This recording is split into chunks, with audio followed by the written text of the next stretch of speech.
The young millionaire froze when she saw her childhood photo in the humble gardener's house. The September afternoon hung heavy over Langford Estate, the kind of weight that pressed down on your shoulders and made breathing feel like work. Harper Langford stepped out of her imported Mercedes, wearing a crisp white suit that probably cost more than most people's monthly rent. Her designer sunglasses reflected the perfectly manicured gardens stretching out before her, every hedge trimmed to geometric precision, every flower bed arranged like a museum exhibit. She was 29 years old and had already made the cover of Forbes twice. Harper Langford. The name alone opened doors, closed deals, moved millions. But if you looked close enough, past the expensive clothes and the confident stride, you'd see something off in her eyes. A coldness, like someone had switched off a light inside her a long time ago and nobody knew how to turn it back on. "Miss Langford," a man's voice interrupted her thoughts. Harper barely glanced up from her phone.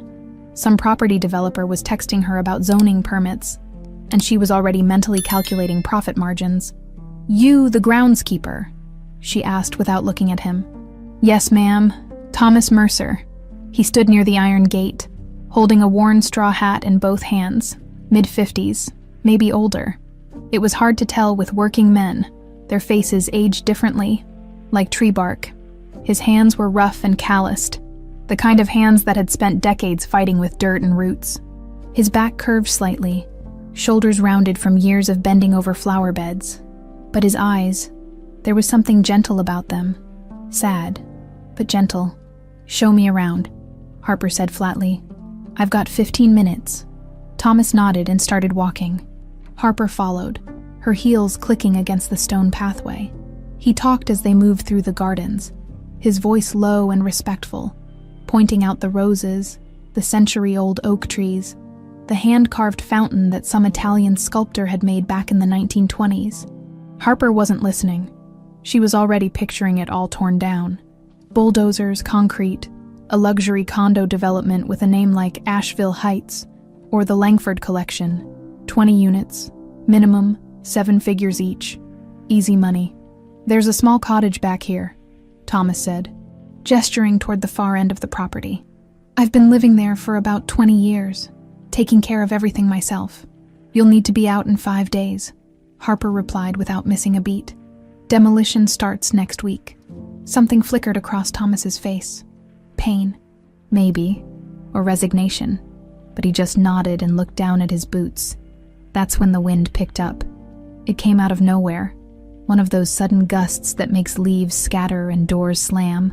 The cottage door swung open with a long, drawn-out creak that sounded like something out of a horror movie. Harper frowned. She hated loose ends, hated things that weren't buttoned up and controlled. "I'll close it," Thomas said quickly, moving toward the cottage. But Harper was already walking that direction, her irritation mounting. "I've got it." She reached the door before he could stop her and stepped inside.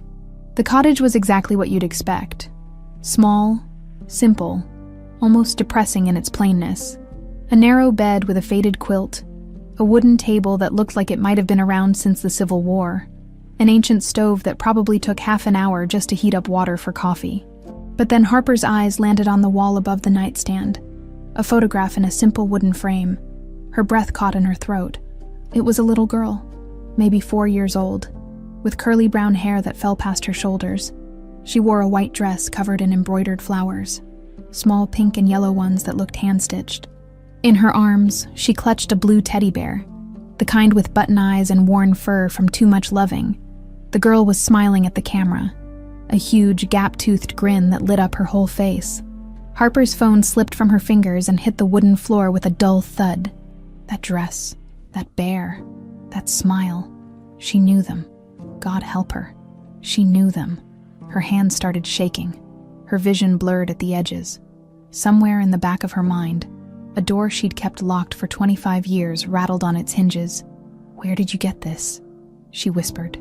Thomas stood frozen in the doorway, his face drained of color. His knuckles were white where he gripped his hat. "Miss Langford, I can explain. Where did you get this picture?" The words came out as a scream. Harper spun around to face him, and she realized her cheeks were wet. When had she started crying?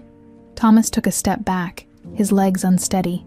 He reached out to brace himself against the door frame, breathing hard like he'd just run a marathon. "Please," he said, his voice breaking. "Please, just sit down. I'll tell you everything." "I'm not sitting down." Harper's voice shook with fury and something else, something that felt like terror. "Tell me where you got that picture. Tell me right now." Thomas looked at her for a long moment.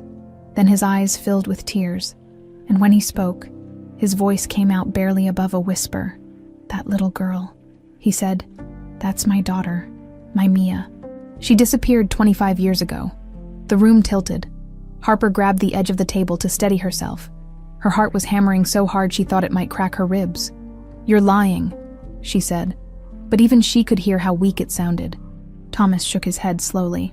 "I was married to a woman named Faith, sweetest person you'd ever meet. We lived in a little town near Silver Creek, Colorado. I worked the fields. She did seamstress work from home. We didn't have much, but we had each other. And we had Maya." He wiped at his face with the back of his hand, smearing dirt across his cheek. "She was 4 years old when it happened. Faith took her to the market one afternoon. I stayed behind to finish up in the fields. When I came home that evening," his voice cracked, "the house was empty. No note, no sign of struggle. Just silence. Harper couldn't move, couldn't breathe, couldn't think. I looked for them everywhere." Thomas continued. "Days turned into weeks. Weeks turned into months. I went to the police, drove through every town within 200 miles, put up flyers, begged strangers for help. Nothing. Faith was gone. Mia was gone. This picture is the only thing I have left of her." Harper stared at the photograph, at the little girl with the embroidered dress and the blue bear. She remembered that dress. Not like a memory exactly, more like a feeling, something buried so deep it hurt to touch. She remembered a woman's voice singing softly, the smell of fresh bread baking, running barefoot through tall grass, strong hands lifting her onto someone's shoulders while she laughed and laughed. "No," Harper whispered, but she didn't sound convincing, even to herself. She was Harper Langford, daughter of Raymond Langford and Evelyn Cross. She'd grown up in mansions, gone to private schools, inherited fortunes, but she'd never felt loved.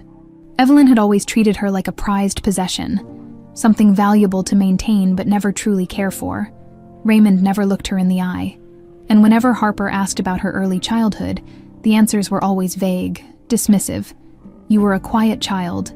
You don't remember because you were so young." But Harper did remember in pieces, in fragments that didn't quite fit. She looked at Thomas, really looked at him, at his weathered face and gentle eyes, at his calloused hands and rounded shoulders, and something inside her recognized him. "I need proof," she said, her voice trembling. "I need real proof." Thomas nodded quickly. "A DNA test, please. I'm begging you." Harper picked up her phone from the floor with shaking hands. She didn't say another word, just turned and walked out of the cottage, her expensive heels crunching on the gravel path. Behind her, Thomas Mercer stood in the doorway of his small home, watching the woman who might be his daughter disappear into the fading afternoon light. Harper didn't sleep that night, or the next, or the one after that. She canceled 3 board meetings, ignored 47 phone calls, and spent most of her time sitting in her home office staring at her laptop screen without actually seeing anything on it. Her assistant kept asking if she was feeling okay. Harper told her she had the flu and needed a few days. It wasn't the flu. It was the photograph. That little girl's face burned into her mind like someone had pressed a hot brand against her brain. Every time she closed her eyes, she saw it. The embroidered dress, the blue teddy bear, that smile. That was me. A voice whispered in the back of her head. That was me, and I don't remember. On the second day, Harper made 2 phone calls. The first was to a private DNA testing lab in Charlotte. She used a fake name and paid extra for rush processing and complete discretion. The technician asked no questions. Rich people paying for secret paternity tests wasn't exactly uncommon. The second call went to Marcus Webb, a private investigator she'd used once before when a business partner was suspected of embezzlement. Marcus was expensive, thorough, and most importantly, he kept his mouth shut. "I need you to dig up everything you can find on a man named Thomas Mercer," Harper said. Birth records, employment history, marriage certificates, police reports, everything. Sure thing, Miss Langford. What's the timeline? Yesterday. Marcus chuckled. I'll have something for you by tomorrow evening. Harper hung up and stared at her reflection in the window. She looked like hell. Dark circles under her eyes, hair pulled back in a messy ponytail. She was still wearing the same sweatpants she'd put on 2 days ago.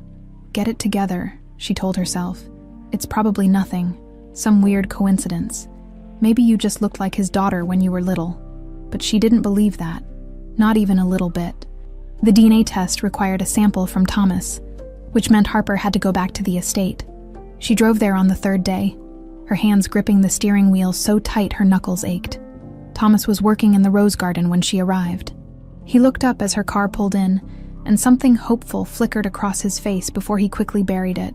Miss Langford, I need a DNA sample, Harper said without preamble. She held up the testing kit. Cheek swab. Takes 2 seconds. Thomas set down his pruning shears immediately. Of course, whatever you need. She walked over, opened the kit, and swabbed the inside of his cheek. He stood perfectly still the whole time, watching her with those sad, gentle eyes. Results should be back in a week, Harper said, sealing the sample in its container. Thank you. Thomas's voice was thick with emotion. I know this must be. I can't imagine what you're going through. Harper didn't respond. She started to walk back to her car, then stopped. Tell me about her, she said quietly. About Mia. Thomas's whole face changed, like someone had turned on a light behind his eyes. She loved to sing, he said softly. Made up her own songs about butterflies and rain clouds. Faith used to say Mia could find music in everything. The creek, the wind, even the sound of the washing machine. He smiled at the memory. Her favorite food was pancakes with strawberries. She'd eat them for every meal if we let her. Harper felt something twist in her chest. Strawberry pancakes. She still ordered them sometimes at diners, even though she couldn't explain why they made her feel safe. She used to run around barefoot all summer long. Thomas continued. Hated shoes. Said they made her feet feel trapped. And she had this laugh. God, her laugh could light up a whole room. Harper's throat felt tight. What else? She called me Papa Bear, because I'd give her rides on my shoulders, and she said it felt like riding a bear through the forest. His voice cracked. Faith made that blue teddy for her when she was 2. Mia took it everywhere, slept with it every night. Harper remembered strong hands lifting her up. Remembered the world looking different from way up high. Remembered feeling safe and loved, and completely, utterly happy. I have to go, she said abruptly. She was in her car and halfway down the drive before the tears started falling. Marcus Webb's report arrived the next evening via encrypted email. Harper poured herself a glass of wine she didn't drink and opened the file. Subject: Thomas James Mercer Dobb, April 3rd, 1973. Place of birth: Silver Creek, Colorado. She scrolled through the basics. High school diploma, worked various manual labor jobs, married Faith Elizabeth Morrison on June 12, 1998. Then she found the police report. Date filed, March 17, 2000, case number, SC2000R0847 type. Missing person status, open, inactive report filed by Thomas James Mercer regarding the disappearance of his wife, Faith Elizabeth Mercer, age 26, and daughter, Maya Rose Mercer, age 4. Subjects were last seen at Silver Creek Market on March 15, 2000, at approximately 2:30 p.m. No witnesses to disappearance, no signs of struggle at residence, no ransom demands received, no bodies recovered. Case archived due to lack of leads as of November 2000. Harper's hands trembled as she kept reading. There were photos attached, grainy copies from the original missing persons flyers. Faith Mercer had been beautiful. Dark hair, warm smile, kind eyes. She looked like the type of woman who baked cookies for neighbors and volunteered at church fundraisers. And Mia, 4 years old, curly brown hair, that same smile from the photograph. Harper clicked to the next document. It was a timeline Marcus had compiled from public records. March 15th, 2000. Faith and Mia Mercer disappear. March 17th, 2000. Thomas Mercer files police report. March-November 2000. Extensive search yields no results. Case goes cold. Then, At the bottom of the timeline, Marcus had added something else. He'd highlighted it in red. October 12, 2000. Evelyn Cross makes first public appearance with newly adopted daughter. Harper Cross, age 4. Multiple society page photographs from charity gala in Asheville, NC. Harper stared at the date. 7 months after Mia Mercer vanished. She opened a new browser tab and started searching. It didn't take long to find what she was looking for. Or rather, what she wasn't finding. There were no adoption records. None. She checked county databases, state records, even federal adoption registries. Nothing. Evelyn Cross had simply appeared one day with a 4-year-old daughter named Harper, and apparently nobody had thought to ask questions. Rich people adopted kids all the time, right? And the Crosses had money. Lots of it. The kind of money that made people look the other way. Harper picked up her phone and called Marcus. "Did you find anything about my adoption?" she asked when he answered. "That's the weird thing, Miss Langford. I couldn't find any legal documentation, no court records, no agency paperwork, nothing. It's like it never officially happened." Harper's blood ran cold. "What about my birth certificate? Standard issue. Lists Raymond Langford and Evelyn Cross as parents, but..." Marcus hesitated. "These things can be falsified if you've got the right connections. And your parents definitely had connections." Harper thanked him and hung up. She sat there in her office, surrounded by expensive furniture and abstract art that cost more than most people's cars, and felt the entire foundation of her life crumbling beneath her. She wasn't Harper Langford. She was Mia Mercer, and her real father had spent the last 25 years looking for her while she lived in a mansion less than 200 miles away. The DNA results came back 6 days later. Harper opened the envelope alone in her car, hands shaking so badly she almost tore the paper. DNA match probability, 99.9% conclusion. Thomas James Mercer is the biological father of Harper Langford. Harper pressed her forehead against the steering wheel and sobbed. Great, heaving sobs that came from somewhere deep inside, from that locked door in the back of her mind that had finally burst open. She cried for the childhood that had been stolen, for the mother she'd never known, for the father who'd searched and suffered while she'd been dressed up like a doll and paraded around at charity galas. She cried for the little girl in the photograph who'd loved pancakes and singing and running barefoot through summer grass. That little girl was her, had always been her, and someone had taken her away. Harper sat in her car outside the Langford estate for 20 minutes, staring at the DNA results until the words blurred together. 99.9%. There was no margin for error, no room for doubt. Thomas Mercer was her biological father. She finally drove to the property where Thomas worked, her mind cycling through 1,000 fragmented memories that suddenly made sense. All those times she'd felt like an outsider in her own home. All those awkward family photos where Evelyn smiled with her mouth but not her eyes.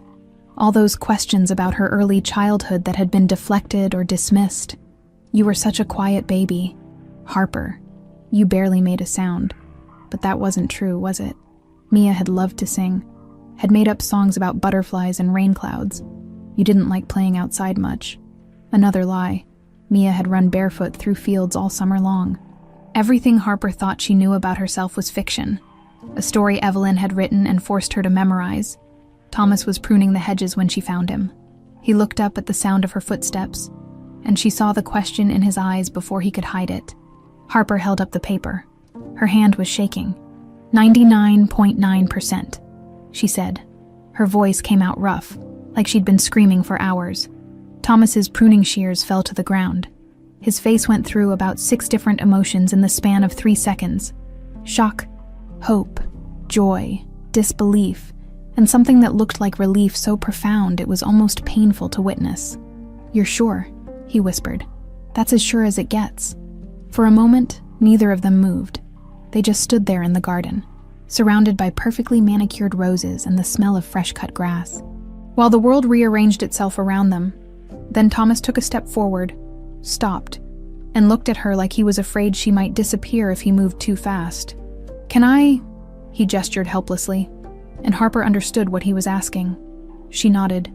Thomas closed the distance between them and wrapped his arms around her.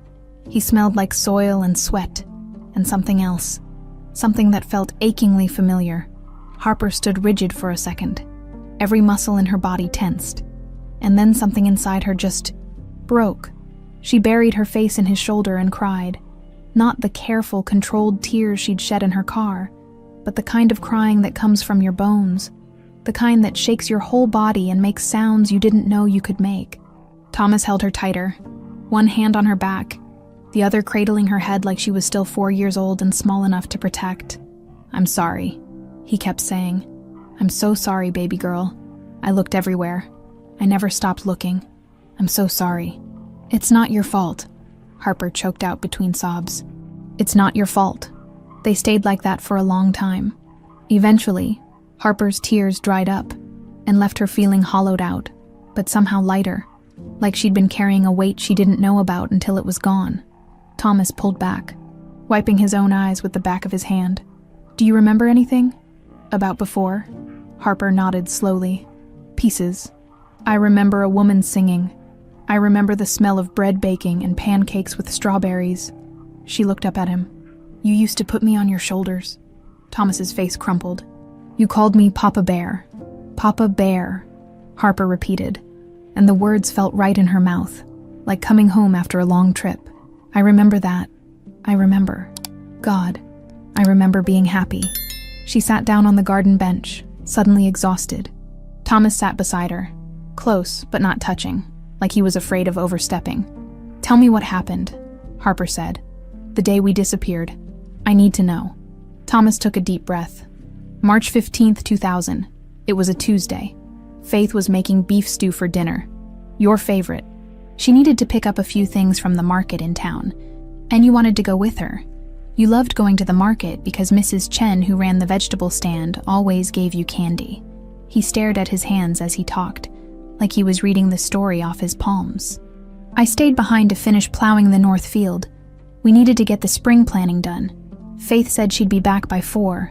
His voice got quieter. "She never came back." "What did you do?" "At first I figured maybe the truck broke down or they'd stopped at a friend's house. But when it got dark, I started calling around. Nobody had seen them. I drove into town and found the truck parked outside the market. Everything was still inside. Her purse, the groceries, your blue teddy bear on the front seat." Harper's chest tightened. "What did the police say?" "They filed a report, put out an Amber Alert, searched for weeks. They interviewed everyone who'd been at the market that day, checked security cameras from nearby businesses, dragged the creek." Thomas's hands clenched into fists. "Nothing. It was like you both just vanished into thin air. And my mother, Faith," Harper could barely say the name. "What happened to her?" "I don't know." The pain in Thomas's voice was raw, even after 25 years. "The police never found any evidence of violence. No blood, no signs of a struggle.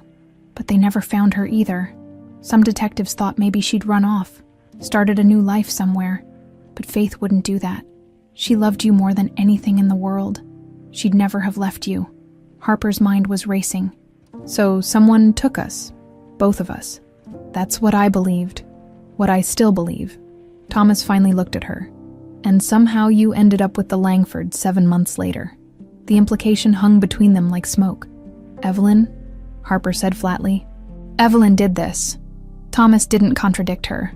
"You need to be careful, Mia, if she's capable of—" "Harper," she interrupted. "I'm Harper now. I've been Harper for 25 years. I can't just—" She trailed off, frustrated. "I understand." Thomas's voice was gentle. "You're whoever you need to be." They sat in silence for a while. A cardinal landed in the rose bush nearby, its red feathers bright against the green leaves. Harper watched it, thinking about identity and memory, and all the ways a person could be stolen from themselves. "I remember more now," she said quietly. "The memories are coming back. Little things. The sound of Faith's voice when she sang me to sleep. The way our kitchen smelled in the morning. A tire swing in the backyard. We hung that swing the summer before," Thomas said, his voice thick. "You'd spend hours on it." Harper turned to look at him. Really look at him. This man with his calloused hands and weathered face and eyes full of grief he'd carried for a quarter of a century. Her father. Her real father. "We're going to prove it," she said. "What Evelyn did, we're going to prove it and make her pay." Thomas shook his head. Mia, Harper. She's powerful. She's got money and lawyers and... So do I. Harper's voice turned cold. I'm not that little girl anymore. I'm not helpless, and I'm sure as hell not going to let her get away with this. She stood up, pulling out her phone. I need to make some calls. Can I come back tomorrow? There's a lot I want to ask you. About Faith. About who I was. You can come back anytime. Thomas stood too and hesitated. For what it's worth, I can see her in you. Your mother. You've got her fire. Harper felt tears prick her eyes again, but she blinked them back. Tomorrow, she repeated.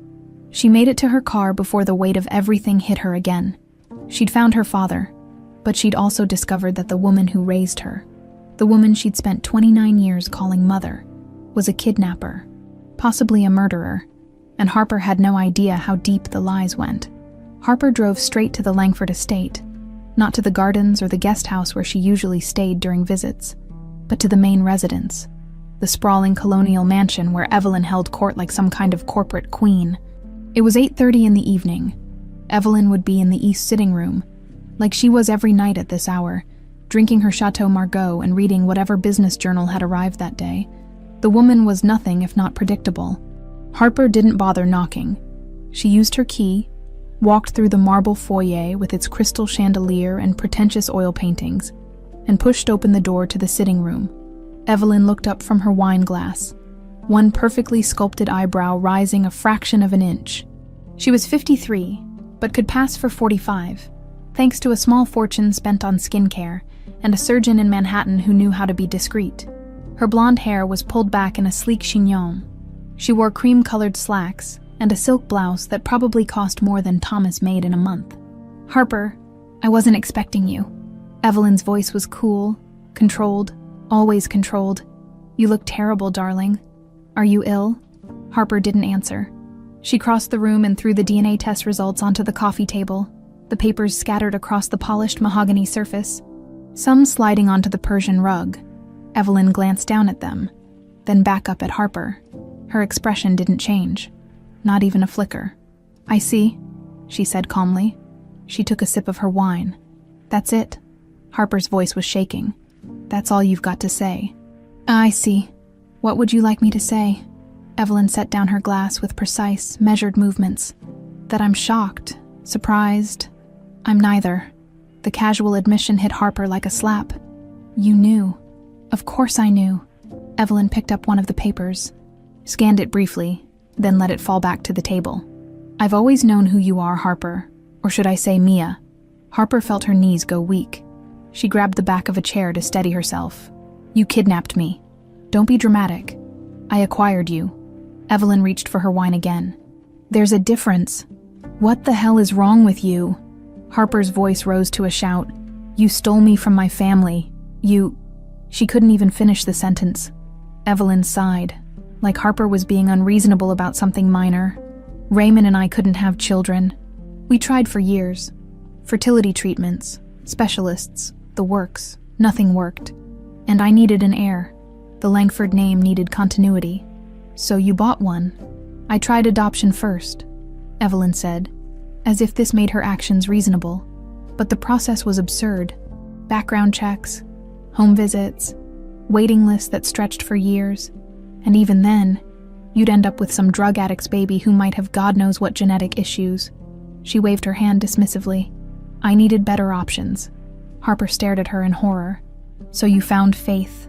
You found my mother. I found a poor woman with a beautiful, healthy child she couldn't properly provide for. Evelyn leaned back in her chair, completely at ease. I approached her at that market in Silver Creek, offered her money, a lot of money, enough to change her life. And she said no. She said no, Evelyn confirmed. Very foolishly. She had some ridiculous notion about love being more important than security, as if love pays for food or education or health care. Harper's hands were clenched so tight her nails cut into her palms. What did you do to her? Evelyn took another sip of wine, letting the question hang in the air for a moment. I solved a problem. Did you kill her? The words came out barely above a whisper. I had her removed. Evelyn's tone was the same one she used when discussing quarterly earnings or stock portfolios. She was an obstacle, Obstacles get removed. That's how the world works, Harper. Harper's vision swam.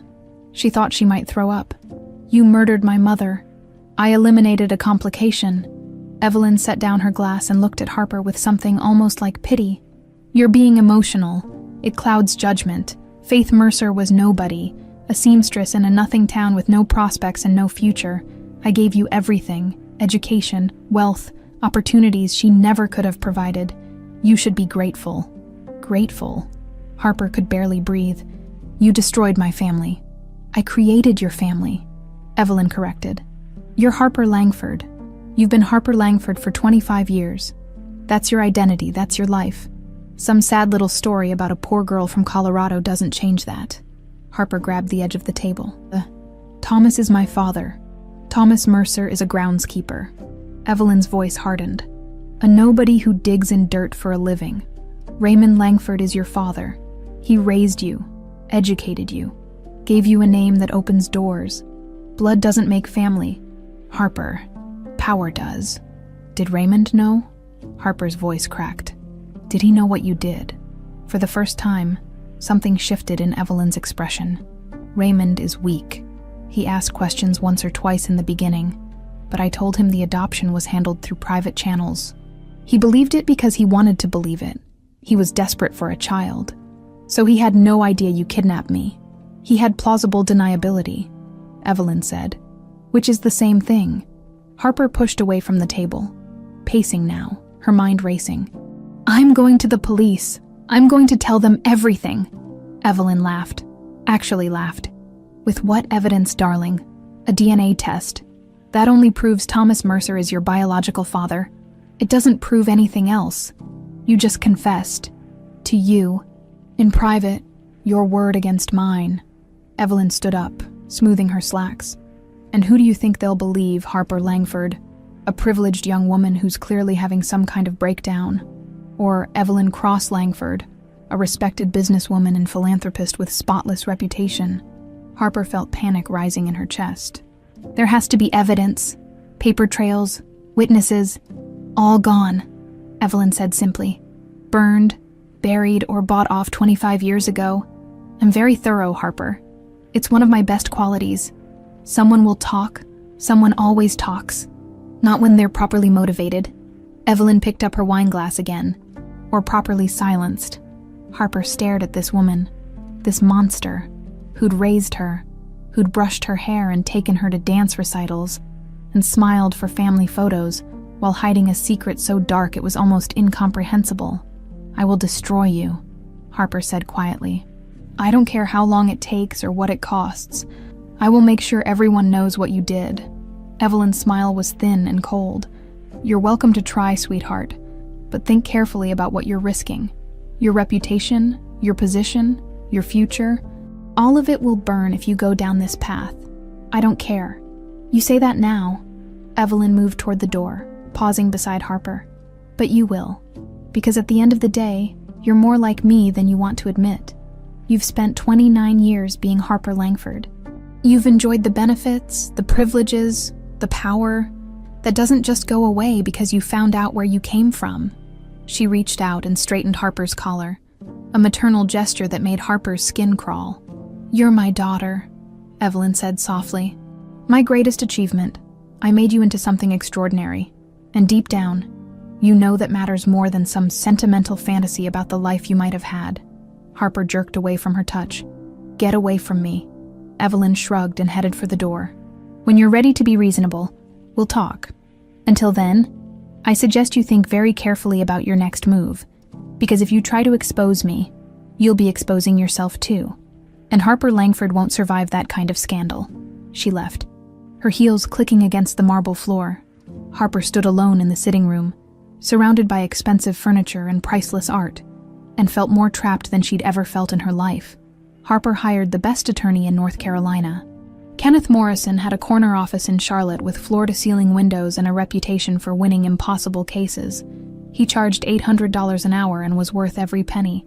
He listened to Harper's story, reviewed the DNA evidence, and took notes on a legal pad with gold trim.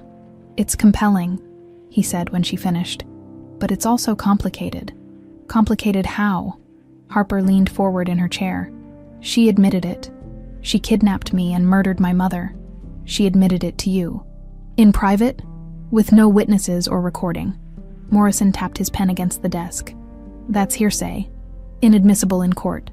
So we get other evidence. What other evidence? Morrison's expression was sympathetic but realistic. This happened 25 years ago. The original case went cold. Any physical evidence is long gone. Witnesses may be dead, disappeared, or have faulty memories. Harper felt frustration building in her chest. There has to be something. Morrison flipped through his notes. We can pursue a civil case.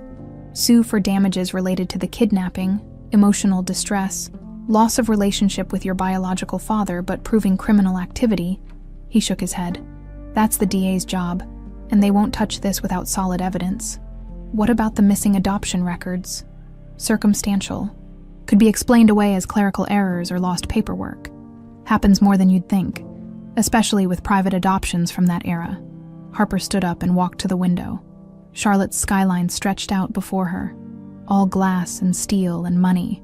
So she just gets away with it. I didn't say that. Morrison set down his pen. But you need to understand what you're up against. Evelyn Cross Langford has resources, connections. She's been in this world longer than you have, and she knows how to protect herself. I have resources too. You do, but she has something more valuable. Time to cover her tracks. Morrison leaned back in his chair. My advice, focus on what you can prove. Establish your biological identity. Pursue reconnection with your father. Maybe look into wrongful adoption claims. Criminal charges are a long shot. Harper hired Morrison anyway, along with 3 more attorneys from different firms. She wanted multiple angles, multiple strategies. Someone had to find a crack in Evelyn's armor. The answer from all of them was essentially the same. Not enough evidence. Then the press started. The first article appeared in the Asheville Citizen-Times 3 days after Harper met with Morrison. The headline read, Langford heiress hospitalized for exhaustion. The story claimed Harper had suffered a breakdown, was receiving psychiatric treatment, and had been deemed temporarily unfit to manage her business affairs. None of it was true. The second article came from a Charlotte business journal. Sources close to Harper Langford expressed concern over erratic behavior. It quoted anonymous insiders saying she'd been making wild accusations, missing meetings, and showing signs of mental instability. The third was in the society pages. Langford family rallies around troubled daughter. It featured quotes from Evelyn about how heartbroken she was, how they were getting Harper the help she needs. Harper watched her reputation crumble in real time. Clients started canceling meetings. Business partners became suddenly unavailable. Board members at companies where she held positions began asking gentle questions about whether she might want to take some time off. Evelyn was destroying her, systematically and efficiently, using the same tools Harper had once wielded herself: public perception, whisper campaigns, strategic media placement. Harper tried to fight back, but every attorney she contacted either couldn't take the case due to conflicts of interest, or quoted fees that were suddenly triple their normal rates. Journalists who'd once been friendly stopped returning her calls. The message was clear. Evelyn's reach was longer than Harper had realized. Thomas called her on the 4th day of the media blitz. Are you okay? I saw the news. I'm fine. It's all lies. Harper was in her apartment. Curtains drawn. Phone on silent except for a handful of numbers she'd whitelisted. Evelyn's trying to discredit me. It's working. Thomas's voice was heavy. I got a visit this morning from 2 men in suits. They offered me $50,000 to sign a statement saying I'd been pressuring you for money, trying to extort the family. Harper's blood went cold. What did you say? I told them to get the hell off my property. There was a pause. But Harper, maybe we should stop. I don't want you to lose everything because of me. You didn't do this. She did. Harper pressed her palm against her forehead. I'm not giving up. She's too powerful. Then I'll become more powerful. But even as she said it, Harper felt the walls closing in. She'd always believed money and determination could solve any problem. Now she was learning. There were some problems that went deeper than either. That afternoon, Thomas called again. His voice was shaking. Someone tried to run me off the road this morning. Black SUV, no plates, forced me into a ditch. Are you hurt? I'm okay. Truck's banged up, but drivable. He took a shaky breath. This was a warning, wasn't it? Harper closed her eyes. I'm so sorry. Don't apologize, just be careful. If they're willing to... He stopped. Just be careful. Harper started driving to the estate property every few days. Always at different times, always taking different roads. She and Thomas would walk through the gardens together, and he'd tell her stories about Faith and Mia, about the life she'd lost. Faith loved to garden, Thomas said one afternoon, kneeling beside a rose bush. She said flowers were proof that beautiful things could grow anywhere if you gave them enough love and attention. Harper watched him work, his weathered hands gentle with the plants. Tell me about the day I was born. Thomas smiled, that rare expression that made his whole face light up.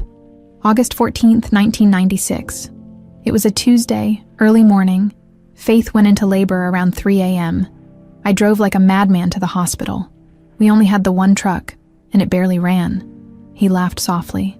You came into the world screaming, loudest baby the nurses had ever heard. They said.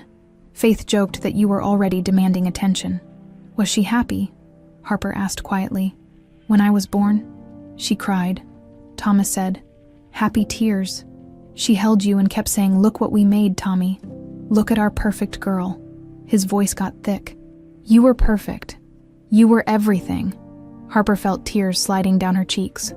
I wish I remembered her. She's in you, Thomas said. Your stubbornness. Your fire. That's all, Faith. She never backed down from anything, even when she should have. He paused. Especially when she should have.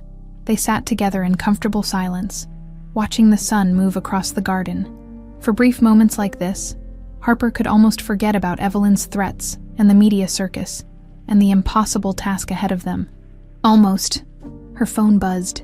A text from an unknown number. Back off, or Thomas won't survive the next accident. Harper showed it to Thomas. His face went pale, but he straightened his shoulders. I'm not going anywhere. Yes, you are. Harper's mind was already working, calculating risks and options. Pack a bag. I'm getting you somewhere safe. Harper, I'm not arguing about this. She stood up, pulling out her phone to call Marcus Webb. She's already tried once. Next time she might succeed. Thomas reluctantly agreed. Within 2 hours, he was checked into a small hotel, 3 counties away, paid for in cash under a false name. Harper drove back to her apartment feeling like she was losing a war. She didn't know how to fight. Every move she made, Evelyn countered. Every attorney she hired got bought off or scared off. Every witness disappeared or changed their story. She sat in her car in the parking garage, staring at her reflection in the rearview mirror. She looked exhausted, defeated. Then her phone rang. Raymond Langford's name appeared on the screen. Harper almost didn't answer, but something made her press accept. Harper. Raymond's voice sounded strained. We need to talk. It's about your mother. Which one? The bitterness in her voice was sharp enough to cut. Evelyn, Raymond said quietly. I know what she did, and I can help you prove it. Harper met Raymond at a diner 40 minutes outside Asheville. It was the kind of place with checkered floors and a waitress who called everyone Han. Not the sort of establishment Raymond Langford typically frequented, which was probably the point. He was already in a corner booth when she arrived, looking uncomfortable in khakis and a plain polo shirt. Raymond usually wore custom suits and Italian leather shoes. Seeing him dressed like a regular suburban dad was almost surreal. Harper slid into the seat across from him without greeting. Raymond looked older than she remembered, gray at the temples, lines around his eyes. He'd always seemed distant, but solid, like a statue you could admire but never touch. Now he just looked tired. Thank you for coming, he said. You said you could help me prove what Evelyn did.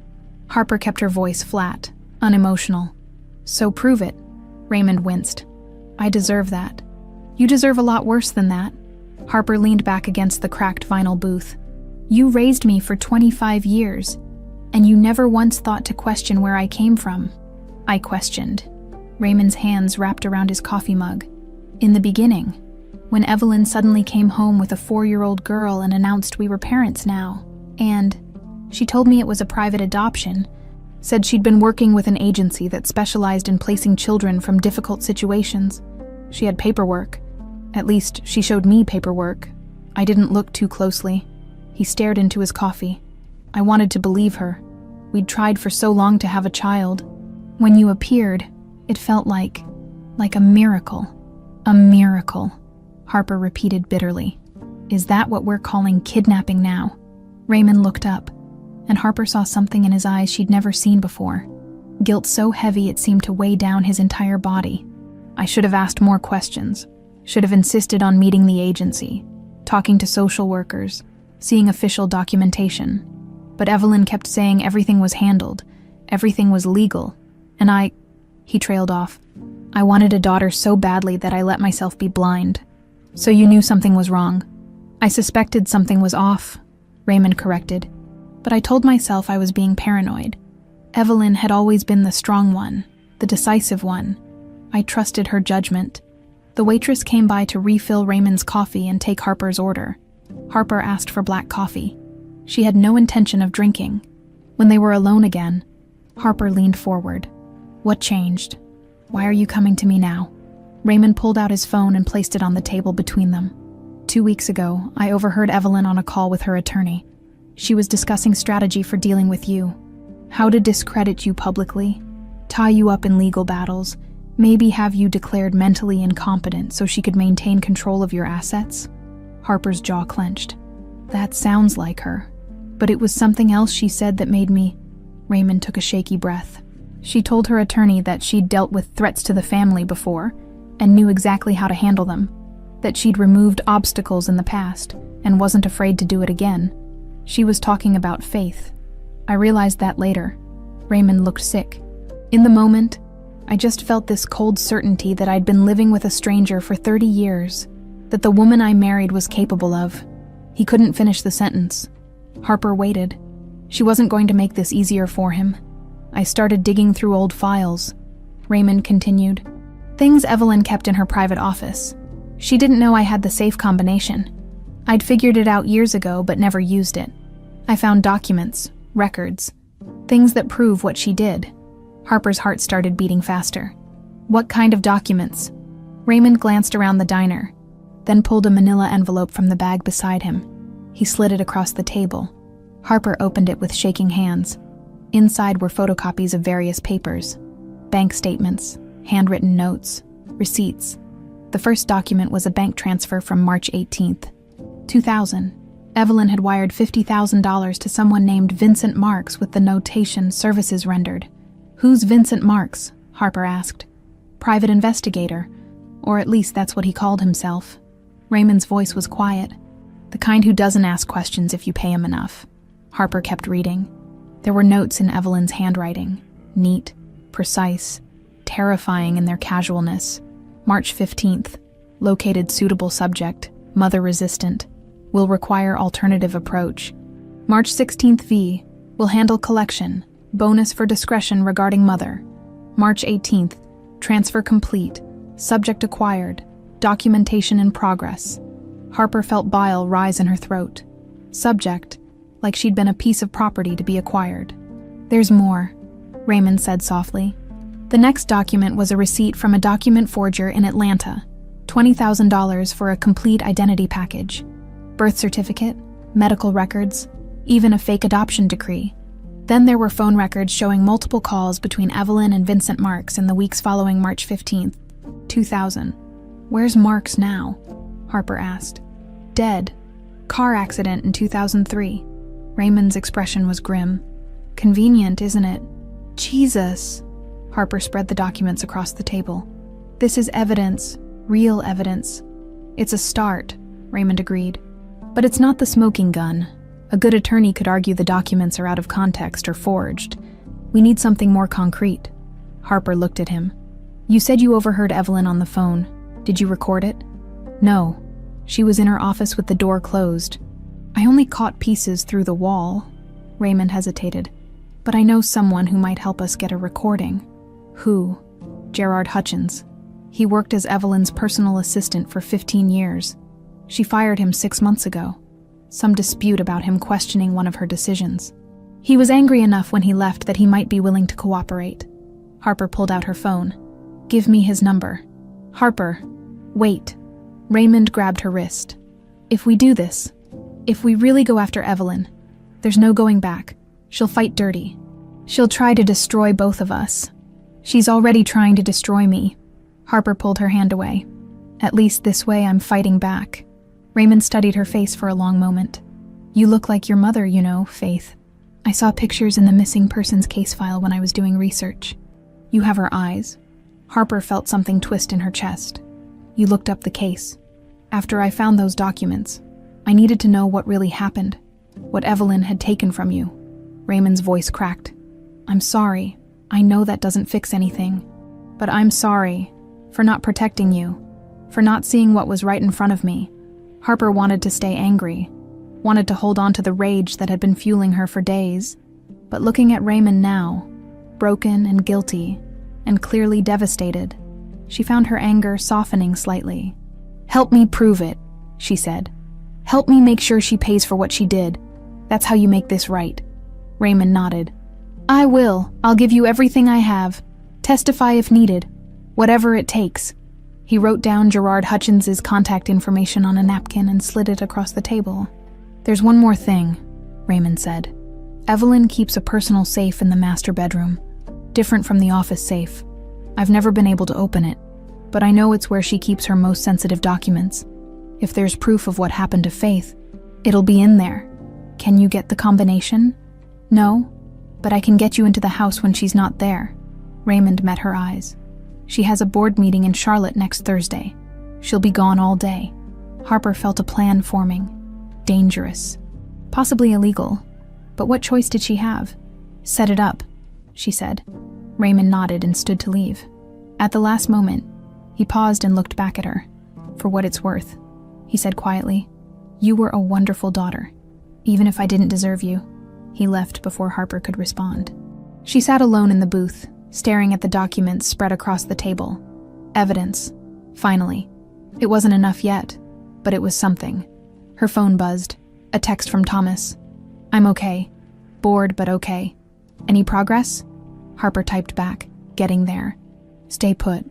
She gathered the documents, paid for the coffee neither of them had drunk, and walked out into the parking lot. The sun was setting, painting the sky in shades of orange and red. 1 week until she could search Evelyn's safe.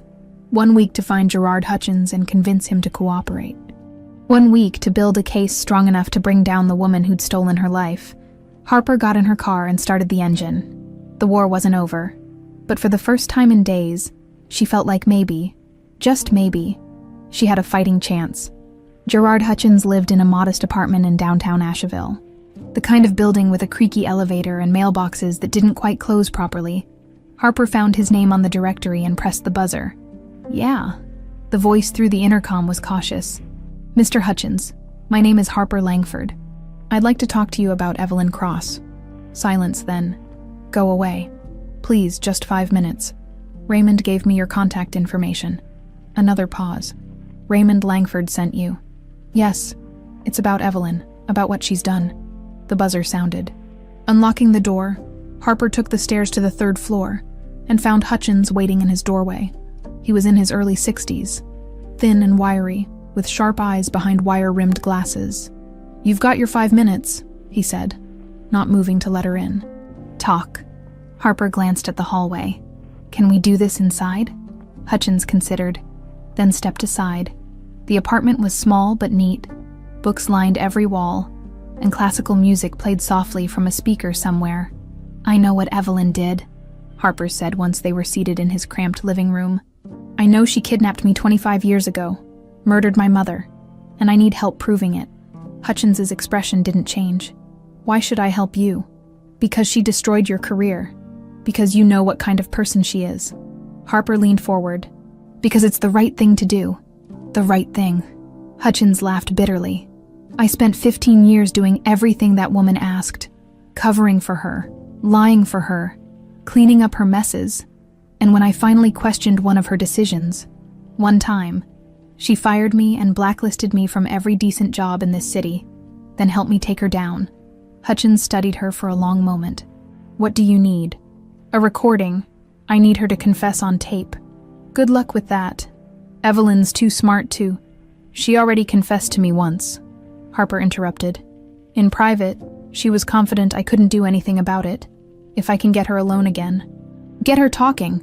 She pulled out her phone. I just need it recorded this time.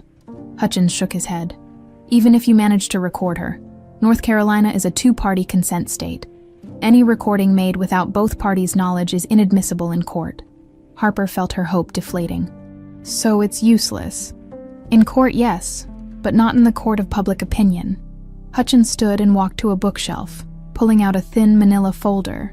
When Evelyn fired me, I took a few insurance policies with me. Things she'd want kept quiet. He opened the folder and spread documents across the coffee table. Harper leaned in to look. Financial records showing payments to various consultants who specialize in making problems disappear. Emails discussing bribes to city officials. Photos of meetings with people who definitely aren't on any legitimate business roster. Why didn't you use these before? Harper asked. Because I'm not stupid. Evelyn would destroy me if I went public. She's got resources I can't match. Hutchins looked at Harper. But you can match them, your family. You have standing. And more importantly, you have a story people will care about. Harper's mind was racing. What if we combine everything? Your documents, the recordings, the evidence Raymond gave me. Then you might have something strong enough to force the DA's hand, or at least strong enough to destroy her reputation so badly she can't recover. Hutchins sat back down. What's your plan? I need to get Evelyn alone and on record admitting what she did. Then I need to get into her personal safe. There's evidence inside that Raymond thinks will prove everything. The bedroom safe. Hutchins nodded. I tried to access it once when she asked me to retrieve documents from her office safe. Completely different combination. She guards it like Fort Knox. Can you open it? No, but I know someone who can. Hutchins pulled out his phone. Danny Reeves, locksmith. He's helped me with some sensitive situations in the past. 3 days later, Harper had everything in place. Danny Reeves had agreed to help. For $20,000 in cash and immunity from any potential legal consequences, Marcus Webb had provided Harper with a high-quality recording device disguised as a designer watch, and Gerard Hutchins had given her copies of every damaging document he had on Evelyn. Now she just needed to get Evelyn talking. Harper showed up at the Langford estate on Wednesday evening, the night before Evelyn's Charlotte board meeting. She knew Evelyn would be home, preparing for the next day. The housekeeper let her in. Harper found Evelyn in her office, reviewing presentation materials on her laptop. Harper. Evelyn looked up with barely concealed irritation. I thought we'd said everything we needed to say. I want to make a deal, Harper said, closing the office door behind her. Evelyn's eyebrow arched. Oh, I'll drop everything. Stop investigating. Stop asking questions. Stop making noise. I'll publicly state that I was going through a difficult time and said things I didn't mean. Harper kept her voice steady, trying to channel the cold calculation Evelyn respected. In exchange, you leave Thomas alone. No more threats, no more accidents. He lives out his life in peace. Evelyn leaned back in her chair, studying Harper with those calculating eyes. That's quite a concession. I'm tired. Harper let exhaustion creep into her voice. It wasn't hard, given how little she'd slept lately. You were right. I've spent 29 years being Harper Langford. That's who I am. Fighting you is destroying everything I've built. Sensible? Evelyn's smile was thin, though I'm surprised you gave up so easily. What choice do I have? Harper spread her hands. You control everything. The lawyers, the media, the witnesses. I can't win. No, you can't. Evelyn closed her laptop. But I appreciate you finally recognizing that fact. It shows maturity. Harper moved closer, perching on the edge of Evelyn's desk. Can I ask you something? Off the record? If you must. Why me? Out of all the children you could have taken, why Mia Mercer? Evelyn considered the question. You were perfect. The right age, healthy, intelligent. And your mother was nobody. No resources. No connections. It was a clean acquisition. And Faith, what happened to her? I told you she was removed. Evelyn's tone was matter of fact. Vincent Marks handled it. I never asked for details. Better not to know, really. Harper's heart was pounding, but she kept her expression neutral. You paid him $50,000. $50,000 for the collection. $20,000 for the documentation. Another $10,000 for cleanup. Evelyn ticked off the numbers like she was discussing a real estate transaction. Vincent was expensive but thorough, worth every penny. And when he died 3 years later, Evelyn's smile didn't reach her eyes. Unfortunate accident, though it did close a loose end. Vincent wasn't the type to stay quiet forever. There it was. Not quite a confession to murder, but close enough. Harper's recording device was capturing every word. "You've thought of everything," Harper said. "I always do." Evelyn stood, moving to pour herself a drink from the bar cart. "So, do we have a deal? You disappear quietly, and Thomas gets to live out his remaining years in peace." "One more question," Harper said. "Do you ever regret it? Any of it?" Evelyn turned, glass in hand, and looked at Harper with something almost like pity. "Regret implies I did something wrong.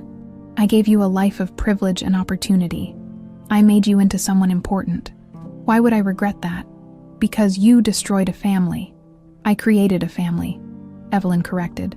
"And you turned out better than I could have hoped. Smart, ambitious, ruthless when necessary. You're exactly what I wanted you to be." Harper stood. "That's what you think. That's what I know."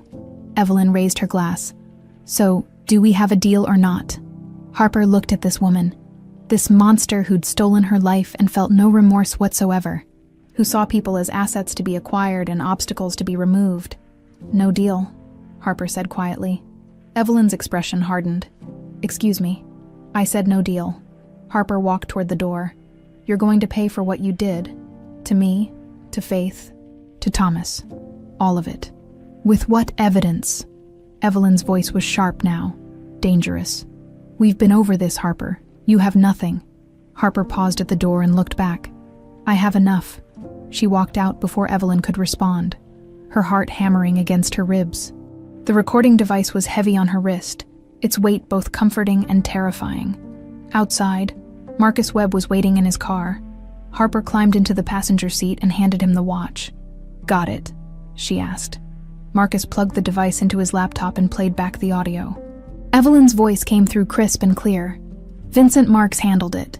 50,000 for the collection. Cleanup, unfortunate accident. Closed a loose end. Holy hell," Marcus breathed. "This is admissible." "No, but it doesn't need to be." Harper pulled out her phone. "We're not taking this to court. We're taking it to the people." Tomorrow, while Evelyn was in Charlotte, Harper would break into that safe and find whatever final evidence was hidden inside, and then she'd end this. Harper didn't break into Evelyn's safe. She didn't need to. Instead, she called a press conference. Raymond had been horrified when she told him the plan. "Harper, you can't just... This needs to go through proper channels, the police, Those channels are controlled by Evelyn." Harper cut him off. "Every lawyer I've hired gets bought off. Every official I talk to suddenly has a conflict of interest. The system is rigged, so I'm going around it." She rented out a conference room at the Asheville Hilton and sent invitations to every major media outlet in North Carolina. Local news, national networks, newspapers, online journalists, everyone. The subject line was simple: Langford heiress to address kidnapping claims. The room was packed when Harper arrived Thursday afternoon. Cameras lined the back wall. Reporters filled every seat. She could see the speculation in their eyes. Was this another breakdown? More erratic behavior from the troubled heiress? Harper walked to the podium with Raymond on one side and Thomas on the other. She'd insisted Thomas be there, despite his discomfort with crowds and cameras. He needed to be seen, real, present. Gerard Hutchins sat in the front row, a thick folder of documents on his lap. Marcus Webb stood near the door, arms crossed, ready to handle security if things got heated. Harper adjusted the microphone and looked out at the sea of faces. "My name is Harper Langford," she began. "But that's not the name I was born with 25 years ago. I was Amaya Mercer, a 4-year-old girl from Silver Creek, Colorado, and I was kidnapped by the woman who raised me as her daughter." The room erupted in murmurs. Cameras flashed. Harper waited for the noise to die down before continuing. "I know how this sounds. I know what the media has been saying about me. That I'm unstable, having a breakdown, making wild accusations. But I have proof. And today, I'm going to show you exactly what Evelyn Cross Langford did." She nodded to Marcus, who started distributing packets to the journalists. Inside were copies of everything: the DNA test results, the bank transfers, the notes in Evelyn's handwriting, Gerard's documents, the missing persons report from 2000. On March 15, 2000, my mother, Faith Mercer, took me to the market in Silver Creek. We never came home, my father. Harper gestured to Thomas. Filed a missing persons report. The police searched for months but found nothing. The case went cold. Thomas looked like he wanted to disappear, but he stayed put, his weathered face stoic under the camera lights. 7 months later, Evelyn Cross appeared in Asheville with a 4-year-old daughter she claimed to have adopted through private channels. Except there are no adoption records, no agency, no legal documentation. Because I wasn't adopted, I was stolen. A reporter near the front raised her hand. Ms. Langford, these are serious allegations. Why not take this to law enforcement? I tried, Harper said flatly, but Evelyn has spent 25 years covering her tracks. Witnesses disappeared, documents were destroyed. The people she paid to help her are dead or scared into silence. She paused. The legal system moves slowly, and in the meantime, Evelyn has been threatening the man who is my biological father. She described the attempts to buy Thomas off, the car that ran him off the road, the threatening messages. With each revelation, she could see the reporter's expressions shifting from skepticism to interest to outright shock. I have one more piece of evidence, Harper said. She nodded to Marcus again, who connected his laptop to the room's sound system. This is a recording from 3 days ago. I confronted Evelyn about what she did. North Carolina is a 2-party consent state, which means this recording isn't admissible in criminal court, but you can still hear it. You can judge for yourselves. She pressed play. Evelyn's voice filled the room, cold and matter-of-fact. You were perfect, the right age, healthy, intelligent, and your mother was nobody. No resources, no connections. It was a clean acquisition. She was removed. Vincent Marks handled it. I never asked for details. $50,000 for the collection, $20,000 for the documentation, another $10,000 for cleanup. Vincent wasn't the type to stay quiet forever. Unfortunate accident, though it did close a loose end. The silence in the room when the recording ended was absolute. Harper could practically hear people's minds working, processing what they'd just heard. Then the questions came in a flood. Where is Evelyn Cross now? Has she been arrested? Mr. Mercer, what do you have to say about finding your daughter after 25 years? Harper held up her hand. Evelyn is currently in Charlotte at a board meeting. She doesn't know about this press conference. As for arrests, that's up to law enforcement now. But I'm hoping that with this evidence made public, they won't have a choice but to investigate. She looked directly into the nearest camera.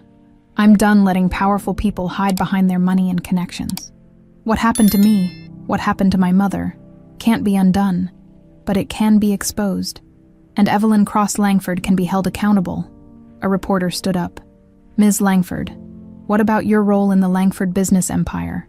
Are you stepping down? I'm legally changing my name back to Mia Mercer, Harper said. As for the business holdings I inherited through the Langford family, I'm setting up a foundation. All proceeds will go to organizations that help reunite families separated by kidnapping and trafficking. Thomas looked at her in surprise. Harper gave him a small smile. They hadn't discussed that part yet. One last thing, Harper said. She pulled out a photograph, the one from Thomas's cottage, the little girl with the embroidered dress and blue teddy bear. This is me at 4 years old. This is who I was before Evelyn took me. I want everyone to see this child, and remember that behind every missing persons case is a real person, a real family, real grief that doesn't end just because time passes. She set the photo on the podium where the cameras could capture it. Thank you. The room exploded with shouted questions as Harper stepped away from the microphone. Security helped clear a path as she, Thomas, and Raymond made their way to a side exit. In the hallway, Thomas pulled her into a fierce hug. That was incredibly brave. Or incredibly stupid, Harper said, but she was shaking with adrenaline. God, I hope this works. Raymond's phone was already ringing. He looked at the screen and went pale. It's Evelyn. Don't answer, Harper said. He declined the call immediately. It rang again and again. She knows, Raymond said quietly. Harper's phone started buzzing too. Texts, calls, notifications flooding in. The story was spreading fast. Within minutes, it would be everywhere. Marcus appeared beside them. "You need to get somewhere safe. If Evelyn is as dangerous as you say." He was cut off by the sound of screeching tires outside. Through the window, Harper saw a black Mercedes pull up to the hotel entrance with enough force to make the valet jump back. Evelyn emerged from the driver's seat, her face twisted with rage. She was still in her business suit from the board meeting, but her hair was disheveled, and her carefully maintained composure had shattered completely. "She's here," Harper breathed. Evelyn stormed through the hotel doors, security guards scrambling to intercept her, but she was screaming loud enough for everyone to hear. "Where is she? Where is that ungrateful little bitch?" Harper watched from the hallway as Evelyn was surrounded by security, by journalists who'd spilled out of the conference room, by curious hotel guests. Cameras captured every second of her meltdown. "I gave her everything!" Evelyn shrieked. "Everything! And this is how she repays me!" A journalist thrust a microphone toward her. "Ms. Cross, is it true you kidnapped Harper Langford when she was 4 years old?" "I saved her. She was nobody." "Nothing." Evelyn's voice was raw, unhinged. That pathetic excuse for a father couldn't give her anything. "I gave her a life worth living." Another reporter. "Did you murder Faith Mercer?" "She was in the way." Evelyn spat before her attorney, who'd apparently just arrived, grabbed her arm and tried to pull her away. But the damage was done. Every camera had caught it. Every journalist had recorded it. Evelyn had just confessed on live television. Harper watched as police officers, who'd been called due to the disturbance, approached Evelyn, watched as the woman who'd raised her, controlled her, shaped her entire life, was read her Miranda rights and led away in handcuffs, still screaming about ingratitude and betrayal. It was over. Thomas took Harper's hand and squeezed it gently. "You did it." Harper leaned against her father, her real father, and finally let herself breathe. 3 months after Evelyn's arrest, Harper, Maya, stood in front of the Langford estate, watching a construction crew hang a new sign over the entrance gates. The Faith Mercer Center for Missing and Exploited Children. Thomas stood beside her, hands in his pockets, eyes misty. "She would have loved this," he said quietly. "I wish I'd known her." Mia's voice was soft. She'd started using her birth name publicly a month ago. It still felt strange on her tongue, but getting more familiar each day. "You're a lot like her," Thomas said. "Stubborn, fierce." She never backed down from a fight either. The estate had been transformed. The mansion's rooms were being converted into offices for social workers, counselors, and investigators. The gardens would become a memorial space where families of missing children could find peace. The grounds would host support groups and community events. Mia had kept her promise. Every penny of the Langford inheritance she'd legally been entitled to was going into the foundation. It wasn't enough to erase what had happened, but it was something. A way to turn 25 years of lies into something that might actually help people. "Ms. Mercer," a young woman approached, clipboard in hand. She was one of the center's newly hired case managers. "The Hendersons are here for their appointment." "I'll be right there." Mia turned to Thomas. "You want to sit in on this one?" He shook his head. "This is your thing. I'm just here for moral support." He smiled. "And gardening advice, these new landscapers don't know a rose from a rhododendron." Mia laughed. A real laugh that came easier now than it had 3 months ago. She squeezed his arm and headed inside. The Hendersons were a couple in their 40s whose teenage daughter had vanished 2 years ago. Mia sat with them for an hour, listening to their story, reviewing the case file her investigators had compiled, explaining what resources the center could provide. By the time they left, Mrs. Henderson was crying, not from despair, but from relief that someone was finally taking them seriously. "Thank you," she whispered, gripping Mia's hands. "Thank you for not giving up on her." After they left, Mia sat alone in what had once been Evelyn's office. The expensive art was gone, replaced by photos of reunited families. The mahogany desk had been swapped for something simpler, more functional. Her phone buzzed. A text from Marcus Webb, district attorney, just announced formal charges. Murder 1 for Faith Mercer, kidnapping, conspiracy, obstruction of justice. Trial starts in 6 months. Maya stared at the message. Murder 1. They'd found enough evidence. Between the recording, Gerard's documents, and testimony from people who were finally willing to talk, now that Evelyn was behind bars, to charge her with Faith's death. Faith's body had never been found, probably never would be. Vincent Marks had done his job too well before his convenient accident in 2003. But witness testimony placed Faith at a meeting with Marks and Evelyn. Cell phone records showed their locations aligning. Bank records showed the payments. It was enough. Barely. But enough. Mia's phone buzzed again. This time it was Raymond. "Can we talk?" She hesitated, then typed back. "Coffee at the usual place. 1 hour." They met at the same diner where Raymond had first approached her months ago. He looked better than he had then. Cleaner, more present. He'd moved out of the Langford estate, taken a leave of absence from the business, started seeing a therapist. "I'm testifying," he said after they ordered. "At Evelyn's trial. Prosecution asked me to." "Good," Mia said. "I wanted you to know before you heard it from the lawyers." Raymond wrapped his hands around his coffee mug. "They're going to ask me about everything. How much I knew, when I knew it, why I didn't act." "Why didn't you?"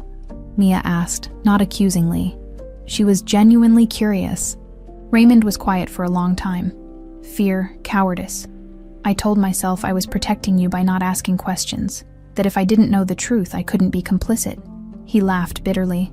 "Turns out, ignorance isn't innocence." "No," Mia agreed. "It's not. I'm not asking for forgiveness," Raymond said. "I don't deserve it, but I want you to know that I'm sorry, and I'm going to spend whatever time I have left trying to make it right." Mia studied him. This man who'd raised her but never really known her, who'd played Tea Party with her when she was 6 and taught her to drive when she was 16, who'd been present but absent, loving but distant. "I don't hate you," she said finally. "I'm angry, I'm hurt, but I don't hate you. That's more than I deserve." Raymond's voice cracked slightly. "Probably," Mia said. But she reached across the table and briefly touched his hand. Not forgiveness, exactly, but maybe the beginning of something that could eventually become peace. Later that evening, Mia drove to the small house Thomas had rented in Asheville. He'd refused to live at the estate, even temporarily. Too many bad memories, he said. Too much Langford energy. She found him in his new garden, a modest plot behind the house where he was planting tomatoes and herbs. "Dinner?" she asked, holding up takeout bags. "Starving," he admitted, standing up and brushing dirt off his knees. They ate on his small porch, watching the sunset over the Blue Ridge Mountains. These had become Maya's favorite moments. Simple, quiet, with no agenda except being together. "I got a call from a journalist today," Thomas said, chewing thoughtfully. "Wants to write a book about our story, offered a pretty substantial advance." "What did you say?" "I said I'd think about it." He looked at her. "What do you think?" Mia considered. Part of her wanted to keep the story private, close to her chest, but another part knew that their experience could help other families, could shine light on how vulnerable people were to those with money and power. "I think we should do it," she said. "But we control the narrative. We approve every word. And any money goes to the foundation." Thomas smiled. "Deal." They sat in comfortable silence for a while. Then Thomas said, "I've been thinking about Faith a lot lately, wondering what she'd think of all this. Tell me something about her I don't know." Mia said, "Something small." Thomas's face softened. "She collected these little glass figurines, animals mostly, had them lined up on the kitchen windowsill. Every morning while she made breakfast, the sun would hit them just right and throw little rainbows across the room." He smiled at the memory. "You used to try to catch the rainbows in your hands. Said you were going to keep one in your pocket." Mia felt tears sting her eyes. She had a flash of something. Sunlight, colored light dancing across walls, laughter. Was it a real memory or just her mind filling in gaps? She wasn't sure anymore. "I'm sorry I don't remember more," she whispered. "Hey." Thomas turned to look at her. "You were 4 years old, and Evelyn did everything she could to erase who you were. The fact that you remember anything at all is a miracle. Do you think—" Mia stopped, unsure how to phrase the question. "Do you think I would have been happier if I'd grown up with you and Faith instead of with them?" Thomas was quiet for a long moment. I think you would have been different, he said finally. Not better or worse, just different. Less polished, maybe? More grounded. But Mia, Harper, whoever you are, you're remarkable. And that's not because of what the Langfords gave you. That's despite it. Mia leaned her head on his shoulder, the same way she'd started doing when she was 4 years old. Thomas put his arm around her, holding her the way he'd wanted to for 25 years. We're going to be okay, she said. Not a question. We're going to be better than okay, Thomas replied. We're going to be a family again. And for the first time since that September afternoon when she'd seen her photograph on a stranger's wall, Mia believed it. The past couldn't be changed. Faith was gone. Those lost years were gone. And the innocence of that 4-year-old girl was gone. But the future, that was theirs to build. 6 months after Evelyn's arrest, the Faith Mercer Center officially opened its doors. The ceremony was small, just staff, a few reporters, and the first families the center would be helping. Mia cut the ribbon alongside Thomas, both of them smiling despite the weight of everything the moment represented. The center was already making a difference. In its first month of operation, they'd helped reunite 3 families with missing children, 3 families who'd been searching for years, just like Thomas had. 3 happy endings in a world that desperately needed more of them. Mia spent her days meeting with families, coordinating with investigators, and building partnerships with law enforcement agencies across the country.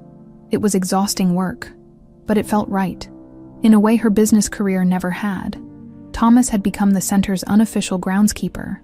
Though Maya insisted on paying him a proper salary, he spent his mornings tending the memorial garden, planting roses in memory of children still missing, white roses for hope, red roses for those who'd been found, and one special bed of pink roses, Faith's favorite color. In the center of it all, on a warm afternoon in late spring, Mia found Thomas kneeling by the pink roses, his hands working the soil with practiced ease. She'd come to tell him about the latest case. A 10-year-old boy found safe in Oregon after being missing for 2 years. That's 15, Thomas said when she finished. 15 families back together because of what you built here. What we built, Mia corrected. She sat on the bench beside the rose bed, breathing in the sweet scent. I couldn't have done any of this without you. You would have found a way. Thomas smiled at her. You're stubborn like that. They sat together in comfortable silence, something they'd gotten good at over the past months. The awkwardness of those first reunions had faded, replaced by something that felt natural, easy, like family. A young courier appeared on the garden path, holding a large manila envelope. Ms. Mercer, this just arrived for you. Marked urgent. Mia took the envelope with curiosity. No return address, just her name written in unfamiliar handwriting. She opened it carefully. Inside was a single letter, handwritten on yellowed paper that looked like it had been folded and unfolded many times over the years. My dearest Mia, if you're reading this, then somehow, impossibly, you found your way back to the truth. I've carried this letter with me for 25 years. Afraid to send it. Afraid not to. Afraid of so many things. Mia's hands began to shake. The handwriting was elegant but slightly unsteady, like it had been written by someone whose hands trembled. My name is Faith Mercer. I'm your mother, and I'm alive. The world tilted. Thomas. Mia's voice came out as a whisper. Thomas, look at this. He moved to her side, reading over her shoulder. She felt his whole body go rigid. I know what you must think, that I abandoned you. Or worse, that I died that day in March 2000. The truth is far more complicated and painful than I can explain in a letter, but I need you to know that I never stopped loving you. Not for one single day. That afternoon at the Silver Creek Market, a woman approached me, Evelyn Cross. She was elegant, confident, and she offered me money for you. A ridiculous amount of money. I refused, of course. You were my daughter, my everything. No amount of money could ever change that. But Evelyn didn't take no for an answer. She had men waiting. They grabbed you right there in the parking lot while someone held me back. I screamed and fought, but there were too many of them. They put you in a car and drove away, and I could hear you crying for me, calling for your Papa Bear. That sound still haunts my dreams. Thomas made a choked sound. Mia gripped his hand, both of them trembling as they continued reading. They took me too, but to a different location. A man named Vincent Marks. He told me that I had two choices.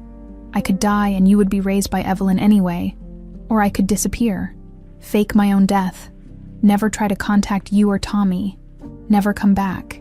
He showed me a gun to make his point clear. I chose to live. I'm not proud of that choice. A better mother might have fought harder, might have found a way to save you, but I was terrified and alone and they had you. They had all the power. Vincent helped me create a new identity. I became Sarah Walsh, a widow from Tennessee. I moved to Florida, got a job as a seamstress under the table, lived small and quiet and invisible. Every day I wondered if I'd made the right choice. Every day I hated myself for not being brave enough to fight back. But I watched you from afar. I saw you in newspapers and magazines growing up in that mansion, getting degrees from fancy schools, becoming someone powerful and important. You looked healthy, you looked successful, and I told myself that maybe, in some twisted way, Evelyn had been right.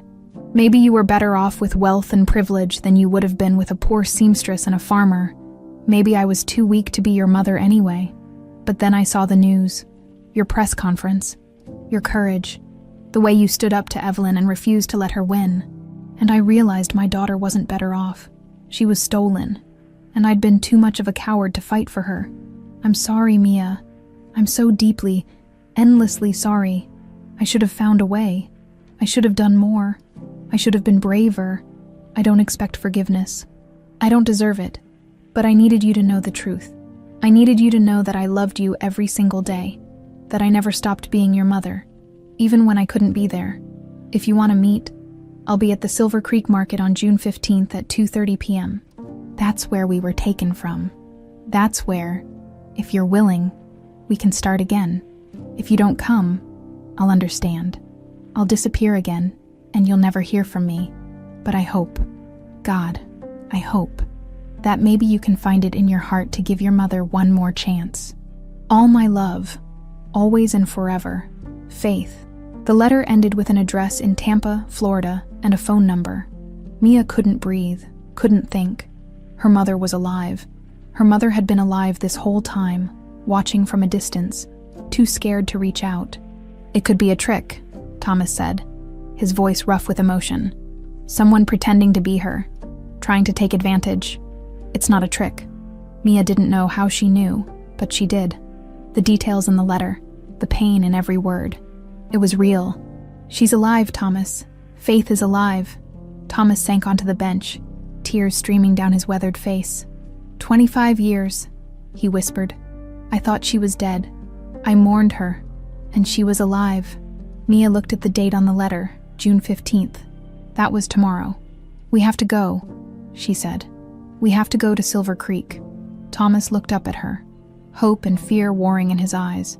What if she doesn't show? Then we'll deal with it. But what if she does? Mia gripped his hands.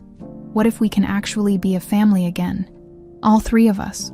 Thomas stood slowly, like a man in a dream. I don't know if I can do this. What if I'm angry?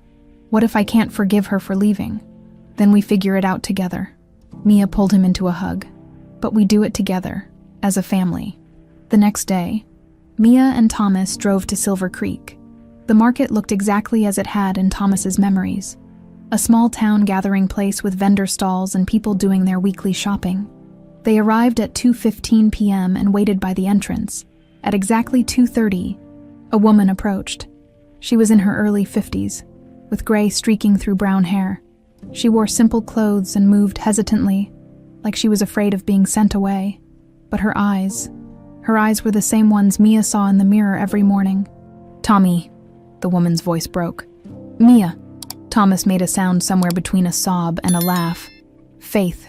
And then they were running toward each other, all three of them, meeting in the middle of that parking lot where everything had fallen apart 25 years ago. Faith pulled Mia into her arms, and for the first time in 25 years, Mia felt her mother's embrace. It was like coming home to a place she'd never known she'd lost. I'm sorry, Faith kept saying. I'm so sorry. You're here now, Mia whispered. That's what matters. Thomas wrapped his arms around both of them, and they stood there crying together, a family reunited against impossible odds. The past couldn't be changed. Those 25 lost years couldn't be recovered. But the future stretched out before them.